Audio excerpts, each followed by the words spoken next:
in Boxing Talk. We are back. We back. So the last time y'all seen us, we had an argument with Well, discussion. No, it was an argument with me and Mr. Josh and our Chris Broussard of the show. Right. And you guys were telling me that Shakur had turned down $8 million. Yeah, that's what we was talking about. We were talking about him turning down $8 million. And Brandon was arguing the fact that not that he turned down $8 million, but where the money was coming from. Yeah. And we were arguing that, I said, well, if he turned down 25% and his 25% was $8 million, then that's a $32 million purse.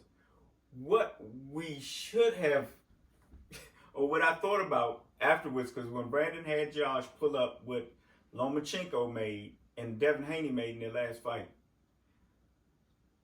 it was Devin Haney made 4, Lomachenko made 3. Mm-hmm. So it started to dawn on me, because when Brandon did say that, but from where, who's going to pay that, I did say in the show, that's the question. Mm-hmm. When I thought about it, I came up to the conclusion that when he said rough estimate, he was talking about, he was in the neighborhood, but it wasn't Shakur $8 million. It was $8 million for the total purse, I believe. Right. I believe that's... believe. Yeah. Let's put that... We're going to say, yeah. We believe. We believe it was $8 million for the total purse, because everything Brandon, if you can go back and watch the show, we're not going to really rehash, but everything Brandon was saying in that show, think about that as far as like the money aspect about what I mean, $32 million, that means Devin Haney was going to make $24 million. Right. Yeah. In a fight against Shakur Stevenson,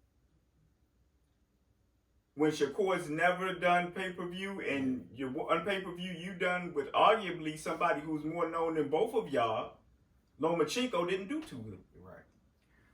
They didn't do too good for the magnitude of the caliber fighters. Like 150,000, even if it's 200,000 buys for Devin versus Lomachenko, to me, is a failure when Tank Davis can go do 200,000, 250,000 with Hector Garcia. You know what I'm saying? So for me, it didn't make sense for them to fork out $32 million only to definitively take a loss. And then my thing with the whole $8 million, which is why it raised the question to me, was Devin Haney isn't putting up any money. Right. He's offering the percentage that he's willing to give based on him being the champion. Right. But it would have been a top-ranked fight, which means in order for Shakur, how would you have those numbers of what 25% would be unless they gave you an estimate of what they thought the fight was worth? Right. Exactly. And $8 million for the fight sounds right. Sounds right, yeah, exactly. So, I mean, I'm sure that, like I said, Bill and Devin's, like I said, their team, that they probably did, chop it up with Bob or whatever and said, what would this fight be worth or whatever, like you said, and they probably, and Bob probably shot him back a number around like $8 million. And that's not Shakur turning down his 25%. We believe, I'm constantly saying we believe, his 25% was not $8 million. Right. That I just and from, I haven't heard anybody else speak on this or take this kind of an angle at it, so we wanted to put it on tape. And I don't think because it's died down, nobody's heard anything else, more about it. I really believe that it was like $8 million. So when his Antonio Leonard from his team was talking, let's say rough estimate $8 million. He was talking about the purse for the fight, the total purse. The total fight. Yeah, and like if we hold off, why take that 8 when you're only getting 25% of that 8 when we can fight the 16 next year? Right. You know what I'm saying? And possibly be in a position to get more. Well, they're gonna be in a position to get more anyway because as the mandatory. But now that he's fighting for a belt, he's going to be in a position to get more than 25% of a bigger purse. Right. But that's the reason why when y'all sent me the crap, I said, send me the official interview. I don't want to hear from Blue Blood. I don't want to hear from nobody else who's reporting on the news, because it's easy for people. It's no different than you read the Bible. People interpret the same shit different ways. We can read the exact same stuff or hear the exact same thing, and we can run with it 17 different ways if we want to. So that's the reason why I was so adamant, because as much as I fool with Blue Blood, I know how eager he is to get information out. And a lot of times, go ahead, Alan, when you're that way, you can misinterpret things because you're trying to look how long it took for you to think, damn, we talking about $8 million. That don't even really make sense. It took you a whole week, well, a couple days to actually ponder on it and say what really makes sense. Well, the sad part about today is that because we want to sensationalize everything, to say Shakur turned down $2 million doesn't sound the same as Shakur turned down $8 million. Yeah. And as me and Tony talk, I always say that's my issue with Bill Haney. Not to say that he's not doing a great job, because he is as a promoter for his son. When you make people dislike you or have people against you, and then you have a fan base, that's how you become a star. Because you got people that want to see you win and people that want to see you lose, and you can bring both of those, fan bases together to create a star. But the reason why I hate listening to him is because he's going to always spin the narrative the way he wants it to spin. And even if by somehow somebody else puts a narrative out there that he knows ain't right, if it's in favor of Devin Haney, he's going to let it ride. But if it's not in favor of Devin Haney, then he's going to come to clear the air. And like I said, he's doing a great job with his son. That's what he should do. But for somebody who can see through the bullshit, you can't pull that shit on me. Well, I think that's the difference between the boxers of now and the boxers 20, 30 years ago. Social media, I mean, you get on these platforms and you promote your fighter, period. I mean, that's how they make money. That's why Ryan Garcia and Tank Davis are on a level that Devin Haney and Shakur Stevenson might not be. So, I mean, and the Haneys aren't the only ones that's working to build their fighters through social media. I see Shakur doing more interviews and on platforms all the time, saying what he got to say to build his platform, to build what he feels he has to do to make more money. So that's just the business now. Well, I think it's beneficial to to have all of these channels, because the more opportunities you have to be seen, the more opportunities people gonna want to watch you, the more opportunities people gonna pay to see you. But my thing is, just tell the truth. You know what I'm saying? You know what I'm saying? Like, and even back to the Gary Russell days, that was always my issue with them. Trying to spin the narrative to fit their favor. From saying Gary Russell said he would take 1.5, even though he was talking to Terrence Crawford. But to try to spin the narrative to make it seem like he was ducking, to make him take that 1.5, and then send a bullshit contract. I never seen it, but from what's being said is the contract didn't have the suits names on the contract. So I remember that. Then the hopping in the ring and calling out Tank Davis and doing all of this, but then as soon as somebody else is coming up and calling you out, now all of a sudden they're the clout chaser. You know what I'm saying? The hopping in the ring after Lomachenko's fight. The hopping in the ring after this person's fight. The calling in on the phone after Shakur's fight, saying you're not going to 130, saying you stand at 135 for the rest of the year. But then when it's done back, now all of a sudden, it ain't the same energy. Now all of a sudden, he's a clout chaser. Well, Devin wasn't a clout chaser when he jumped in the ring after Lomachenko. You wasn't clout chasing when you called in on the night of that man's fight. You know what I'm saying? Like, and I just keep it a beam. Like, I guess for me being the person that I am, I'm straightforward. I'm gonna say it like it is. If I'm wrong, I'm wrong. That used to be disrespect though. Jumping in the ring while a fighter was doing an interview. at one point in time. You didn't see that a lot. Yeah, I remember when Shane jumped in the ring after Floyd beat Marquez, and like you say, to me, I believe it is disrespect because it's that person's night. Yeah. You know what I'm saying? They worked their butt off in training camp and came out and did what they needed to do to get that victory, and that's their time to shine. So when you jump in to talk about the next fight, you take away what they worked hard for that night. So I agree with it being disrespect, but what I'm saying is if it's disrespect, then it's disrespectful when you do it too. Right. Oh, absolutely. You see what I'm saying? So that'd be my only issue with them. I respect Bill Haney as a man, as a father. I just don't be liking certain shit. You know what I'm saying? I think when Shakur pulled up to that, Lomachenko fight? Not Lomachenko. The one Lomachenko about to fight. Australia. Kambosos. When he pulled up on Kambosos, I think he did that outside of the ring. Yeah. I don't think he jumped in the ring, and the cameras just happened to still be there. So, Right. Rather that was even televised. Was that televised during the broadcast? I or don't was think that so. I something think that was came- just something that Yeah. media got. But my thing, what it is times have changed. It's just like at one point in time, people didn't talk about what happened in sparring.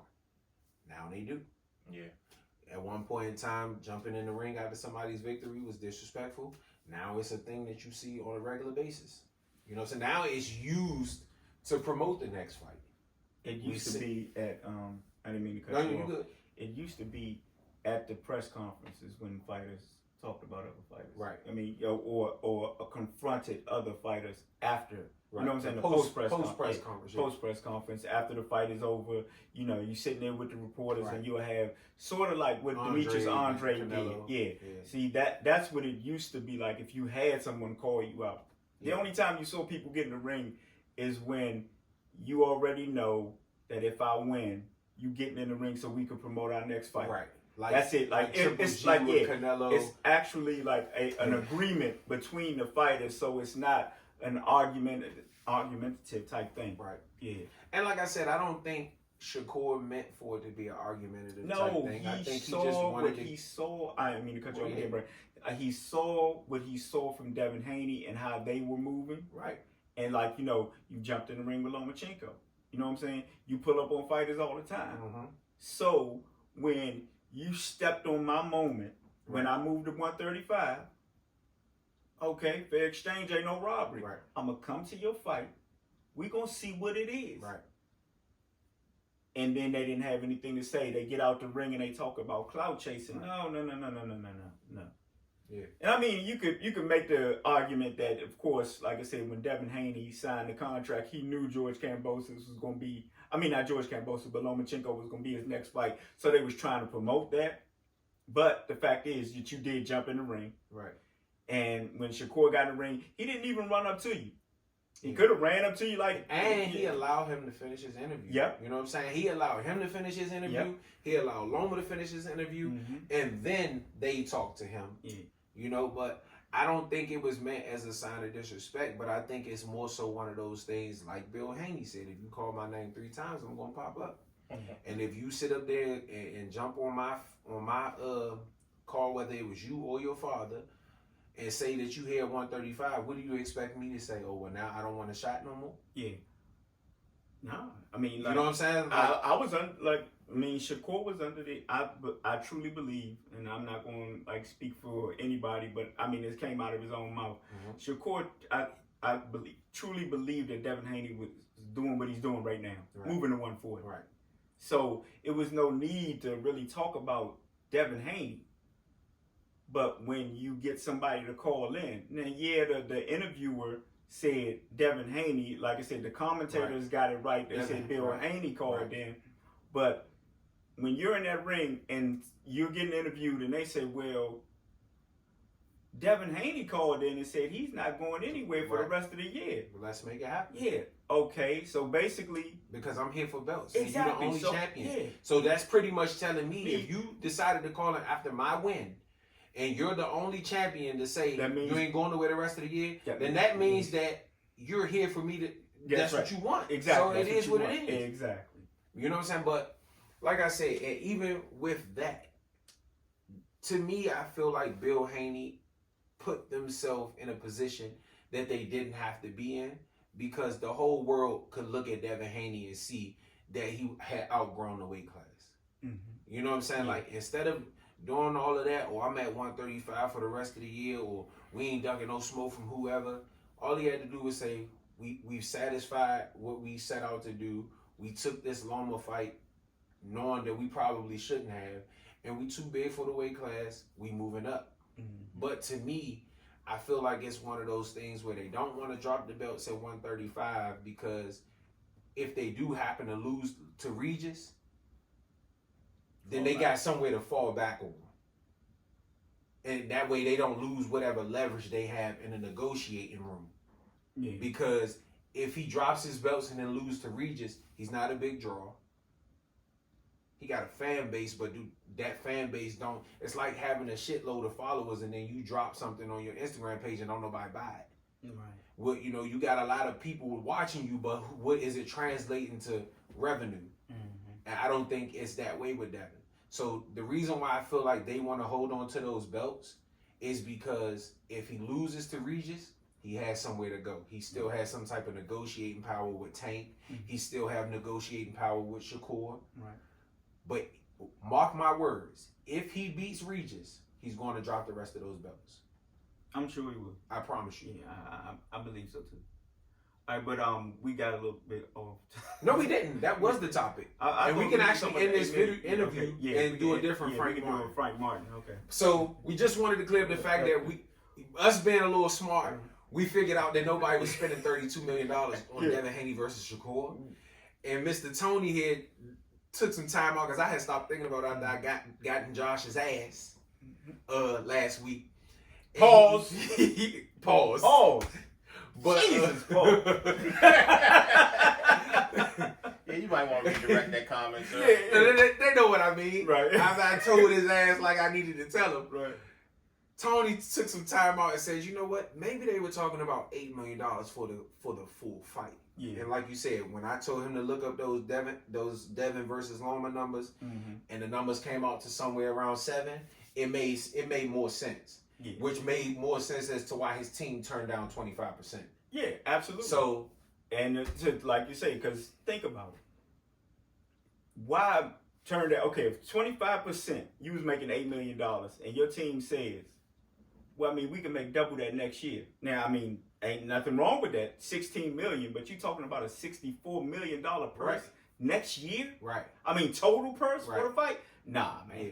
No, it was $8 million. I don't see 16 total. either. No, that's what we That's what I'm saying. saying. Yeah, so it was $8 million, and Brandon made. I'm gonna get this on camera because you haven't said it. Because when we was talking about it, like we said, yeah, when I said it.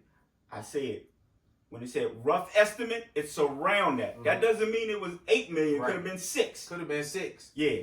Could have been 7. Could have been 9.